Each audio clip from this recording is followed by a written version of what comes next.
How you doing, Professor? This is my video for the team-based homework. I chose to do questions number 1 and question number 4. Alright, go ahead, start with question number 1. It reads, Emma Watson will deposit $5,000 into a money market stable or staking fund at the end of the year. For the next 5 years, how much will accumulate by the end of the 5th year if the sinking fund earns 9% interest? So basically, because it's saying that money is going to be deposited at the end of the year and it's a constant payment, it's an ordinary annuity. So we already know what table we're going to use because it's asking for the future value. So we're going to use the future value for ordinary annuities. Alright, so all we have to do is multiply the payment, which is $5,000, times the future value with the number of periods, which is 5 periods, and the interest rate, which is 9%. So once we look it up, we match it up, 9%, 5 periods, and the value that we get is 5.948. I circled it, hopefully you can see it. Alright, and we multiply that times 5,000, and that will give us the future value of how much is accumulated at the end of 5 periods, which is $29,923.50.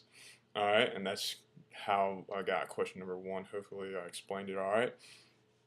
Now, question number 4, what happens is this one is a lot different. This one, it looks like you're getting, it's some cash flows that are happening at different times and of different amounts. So because they're different amounts, it's not an annuity. Alright, so we're going to be using the single sum. And it's asking us to find the combined present value.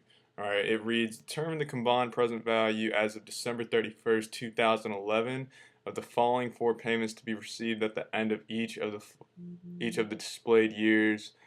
Sorry, I'm reading it. Alright, assuming an annual interest rate of 9%. Alright, the payments, it says we received $5,000 in 2012, $6,000 2013, $8,000 in 2015, and $9,000 in 2017. Alright, and basically we deposit these payments at the end of each year, so we're going to be using the present value of the single sum. All right, which is I believe table 1. So let me just make sure, or it's table 2. Excuse me. All right, so what we do to find the combined present value, which I call it net present value because that's what I learned it was called in finance, is all we do is we find the present value of each of those payments according to the period that they're in and the interest rate, which is 9%. So our first payment, which is $5,000, is done in December 31st, 2012. Alright, so all we do is multiply that payment times the present value with where I equals 9% and N equals 1. And go ahead, take out the chart, we pull it up. So I circled it for you. It is 0.91743. Hopefully you can see it. Yeah, there we go. Alright. And we multiply that times 5,000, and that gives us the present value of that payment by itself. Then we do the same thing for the other payments, but what's different is that present value that we use changes each time. That present value of $1, excuse me. Okay. So for the second present value, which is at the $6,000 that was paid in 2013, because it's period 2, the value changes. All right. And what happens, basically we take that $6,000 and we find the value with 9%, but n is going to equal 2, and the value that we use to multiply it by is 0.84168. Hopefully you can see it. All right. And that gives us $5,050 and .08. Alright, then we find the third present value, which is the $8,000 that was paid in 2015. Now the thing is, it is the third payment, but it's the 4th period because in 2014, just because there was nothing paid doesn't mean it's still a year.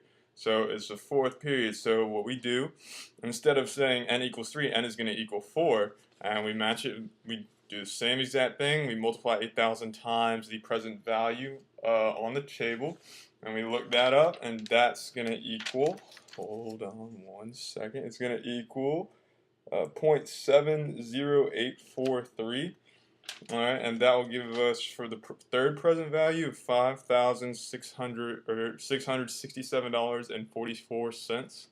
Alright, and then lastly, we do the last one, which is of the $9,000 that we paid in 2017. So December 31st, 2017.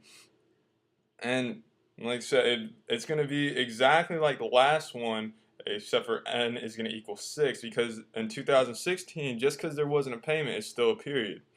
Alright, so all we do is we take that $9,000 and we multiply it by the present value of $1 that we get on the table, where n equals 6 and I equals 9%, and that value is 0.59627. Hopefully you can see it.